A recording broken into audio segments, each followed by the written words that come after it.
ওনাকে ওনার বড় বোন আমার চাচি হয়, তো লাশটা রিসিভ করার জন্য আমরা আসছি এখানে।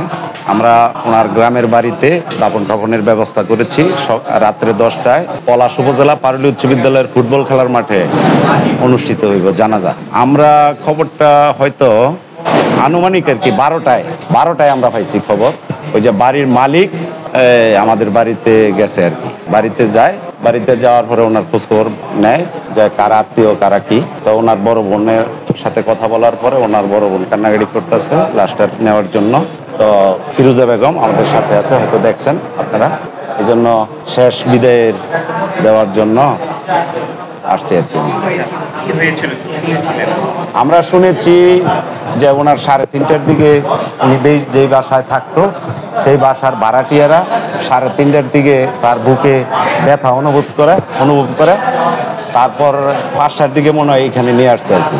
বাড়ির মালিক যেভাবে বললো 5টার দিকে এই হাসপাতাল নিয়ে আসছে, তো 5:30টায় কর্তৃপক্ষ ডাক্তার তাকে মৃত ঘোষণা করে। আমাদের সাথে ওই যে উনি যখন জেলখানা থেকে বাইর হয়, যেদিন বাইর হয়ে আমাদের এলাকায় গেছে, তখন ওনার সাথে একবার দেখা হয়েছিল।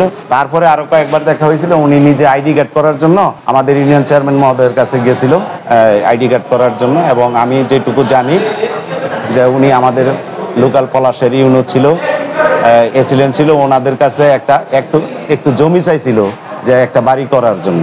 তো যে জমিটা ইউনো মহোদয় এসিলেন্ট মহোদয় দেখাইছে ওই জমিটা ওনার পছন্দ হয় নাই, যার কারণে ওনার আর ওইখানে থাকা হয় না, এই জন্য পরে আর ঢাকা চলে এসেছে, এইটুকু আমি জানি। না, পোস্টমর্টমের জন্য তো কেউ আমরা বলি নাই, যে আমরা যেহেতু কারো কোনো অভিযোগ নাই পোস্টমর্টম ছাড়াই নিতে চাইছিলাম আর। এখন হাসপাতাল কর্তৃপক্ষ আইনি জটিলতা থাকলে তারা তো এটা ছাড়া দিবে না।